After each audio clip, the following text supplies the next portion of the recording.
And there are so many theories about this. We are bombarded with this.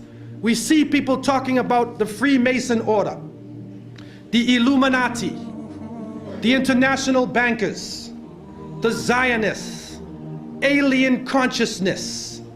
Even some groups are coming up, satanic type groups, New Age type religions. All of these coming up, and what we find in most cases is that all of these groups are worshiping a force. If you go to the highest level of these groups, you see they are doing a type of worship. It is not to God. It is not the God of Moses or Jesus or Muhammad, peace be upon them. It is another force. And they are worshiping this force. They are seeking and taking strength out of this force. And nobody can say exactly what it is, but Muslims have the bottom line. And Allah has told us, قُلْ جَاءَ الْحَقُّ وَزَهَقَ الْبَاطِلِ إِنَّ الْبَاطِلَ كَانَ زَهُوقًا. The truth has come, and falsehood will vanish, because surely falsehood is a perishing, vanishing thing. The Prophet, peace be upon him, said, there would come in the end of time great liars, kadhabun, dajjalun, to the point where they are false Christs, claiming to be false prophets, would lead you astray. And they will come to you with a type of speech that you nor your parents have ever heard of before. Beware of them. Beware that they take you astray. Beware that they put you into a fitna, a trial, and a temptation. And so the Prophet, peace and blessings be upon him, did not speak from himself.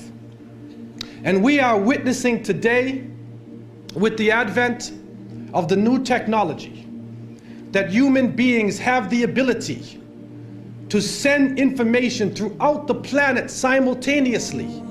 We have the ability to witness events here in Australia that could be happening in other parts of the world. In Europe, we could witness these events. But at the same time, we can be confused simultaneously. The whole world can be lied to at once. And they have the ability to twist around, to develop, to put together images and sounds, and to develop this story, which, although it is not true, appears to be true.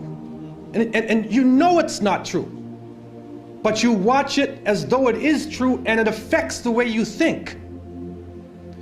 And so, as the Prophet, peace be upon him, said, Sadaqa Rasulullah alayhi salatu wasalam, they will come to you with a type of speech that you nor your parents have ever heard of before. You have never heard this thing before. Sadaqa Rasulullah alayhi salatu wasalam. The masses of the people become helplessly preoccupied. Their lives are now bombarded with a series of cultural events. And these cultural events start to become the most important things in their lives. The World Cup, the Major League Series, the rugby, the cricket, the hockey, the tennis, whatever the sport may be, we see whole nations coming behind sports. And the national heroes become sporting people. Even in Saudi Arabia, even in our own Muslim countries, the national heroes are now the soccer players.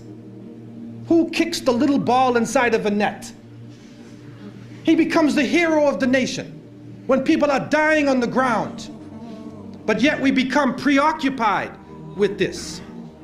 And it becomes a type of indoctrination happening to us. And with the use of powerful music playing on our emotions, with videos now being taken to the furthest extremes in the planet, people's thinking processes are changing. People are now in love with the superheroes, even confused about their own identity, trying to change themselves, change the color of their hair, change their eyes, change the way they dress, change the way they talk, on a global level. And then we see drug addiction reaching a point that humanity has never seen before. And after traveling to over 36 countries, looking at the Muslims and being with them, I have found that in all of the communities that the young people are being confused with drugs. It is pouring into our countries. No matter what form it takes, cocaine, LSD, psychedelic, depressants, put you up, put you down, confuse you, but create a false world and give you a false dependence so that you become dependent on the chemical. You forget about Allah. Your God becomes the pusher. Your God becomes the chemical. And so creating this dependency amongst the masses of the people. And then we see lethal social diseases being spread. And it is said that in Southern Africa, and Allah knows best what this really is, but they say that in some parts of Southern Africa, 1 out of every 4 people is HIV positive. Then we see the planet malfunctioning. We're supposed to be rising in technology. Our life is supposed to be getting better, but the very planet that is created in order to serve us is malfunctioning. The air is becoming polluted. The water is becoming polluted. The animals are dying. They are cutting down the rainforests. They are destroying forms of life. And now we are getting strange forms of cancer. Other diseases, other lumps and tumors and things popping up in our bodies that we have never seen before. And it is happening all over the planet. The world changes. Those who are connected to the electronic technology are put into a state of fear. And images are being placed in front of their eyes, as the images were before. And these images are connected to the geopolitical situation. Don't be fooled. And we, the innocent people, trying to look at the world and trying to understand what is going on, we see everything is moving toward one world state, one world police force, one world bank, and one world unelected elite that rules over us not based upon the will of the people or democracy, but rules over because of control of the bank, control of the economy and the flow of the money, which is changing every day, changing from gold and silver to paper to plastic. And now they are trying out chips.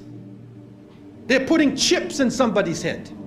They tried it in Florida. And if you can take anything from me, don't ever let anybody put a chip inside of you. Don't let them do it to you, man. A microchip. And they say, no, it can do you a lot of good. If you're diabetic, it will say you're diabetic.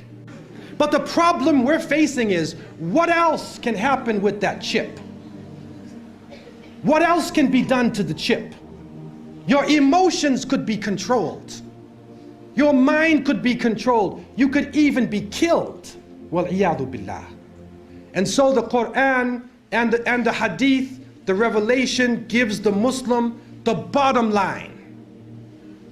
And we need to work from the bottom line up, instead of from the confusion to the bottom line. And when we go to the bottom line, we find that the Quran talks about in the beginning of time, when Allah subhanahu wa ta'ala had created the creations, and then He created Adam alayhi salam. And He turned to His angels, and amongst the angels was a jinni named Iblis. May Allah protect us from him. There was a jinni amongst them who was so pious and so knowledgeable, he was given a place with the angels. The angels could not disobey Allah.